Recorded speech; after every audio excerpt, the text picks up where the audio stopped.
You meet him in a Greenville parking lot in 2017. He's wearing the same gray hoodie he's worn for a week. You're holding half a Bojangles biscuit. He says, "I'm gonna give a stranger $10,000 and film it." You ask if he has $10,000. He doesn't. That should have been the end of the conversation. Instead, it becomes the beginning of your life.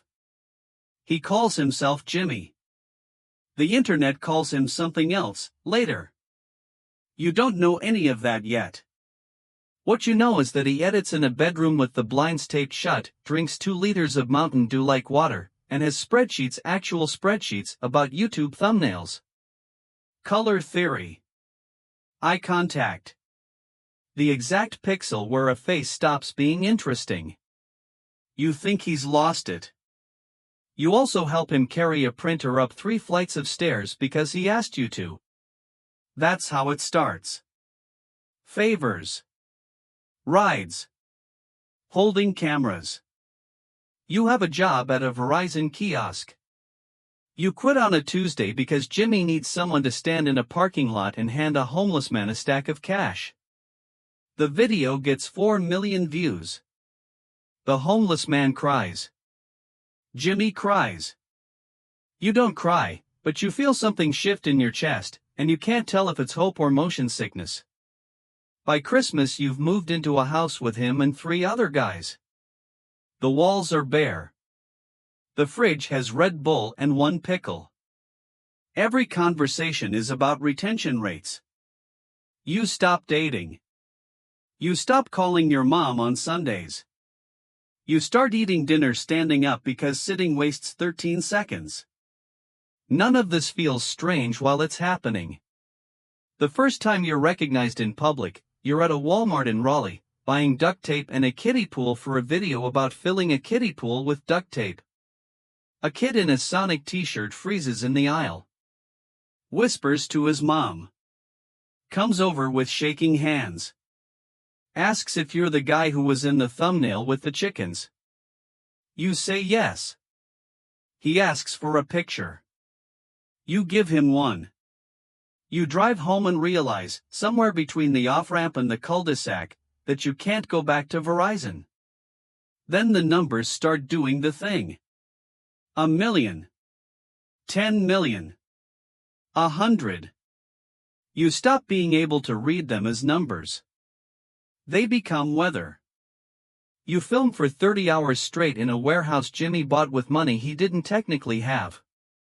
You eat catered tacos at 4 a.m. You laugh until you can't breathe. You forget what month it is, twice. Someone hands you a per diem. It's more than your dad made in a week. Somewhere in here, a girl you went to high school with messages you. Asks if you're the guy in the videos. You stare at her message for 40 minutes. You don't reply. You tell yourself you'll get back to her tomorrow. It's been 3 years. And that's where your story ends, and where the story of what you accidentally helped start begins. He becomes the most subscribed person on the planet. Not channel. Person. He passes a cartoon children's company that has the population of 3 continents working for it, and he does it from a warehouse in North Carolina with a friend group that includes you, a former Walmart employee, and a man named Carl who you're pretty sure does not legally exist. The chocolate bars come next. Jimmy decides over a Chipotle bowl, allegedly, that the entire confectionery industry is sleeping. Within 18 months, Feastables is in every Walmart, every gas station, every airport in America. Your face is on the back of one of the wrappers because he thought it would be funny. You become a snack. Children eat you. You receive a check large enough to buy your parents' entire neighborhood, and you do. He builds a chocolate factory. An actual chocolate factory. Then he gives it away to one viewer with a golden ticket because of course he does. The Hershey family issues a statement. Nobody reads it, because by the time it lands, Jimmy has announced he is going to recreate Squid Game in real life, with real Korean producers, a real $2 million prize, and 456 people who have signed real waivers about real psychological harm. You are contestant 517. You're not supposed to be.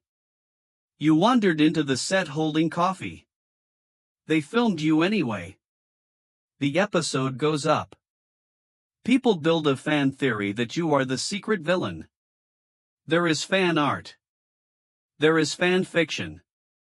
Your mother sees the fan fiction. She calls. You let it go to voicemail because you're in a meeting with Disney. The private island happens. He buys a private island. He gives away a private island. He buys a town. Real estate analysts on cable news debate whether the beast economy now constitutes a sovereign threat to small municipality budgets in the American Southeast. The Federal Reserve does not respond. The mayor of one of the towns sends him a fruit basket. You appear in a Time 100 photo standing slightly behind him. The caption misspells your name. You don't correct it. You wear the same hat in every thumbnail now because the algorithm prefers consistency. You are a brand. You have a manager. Your manager has a manager. Someone you've never met owns 4% of you. By 2025 he's in talks to acquire a real prize from a real awards show. By 2026 he is the awards show. A handwritten note arrives from a billionaire that, according to staff, smelled faintly of rocket fuel. You attend a state dinner. You are seated next to a senator who calls you champ and asks if you'd ever consider running for anything. You laugh. You're not sure if it's funny. And in the middle of all of it, sometimes, not often, but sometimes, you remember the parking lot. The biscuit.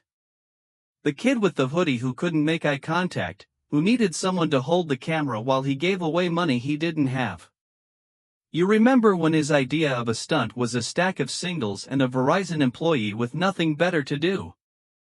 You try to bring it up at dinner one night. He laughs. He pivots. He's already talking about the next video. The crew is already setting up. You drive home in a car that drives itself. You pass a Walmart. There you are, on every shelf. There he is, on every screen. The Greenville parking lot is 2,000 miles and one whole life away. You can't remember the last time you carried a printer for anyone. You can't remember the last time anyone asked you to.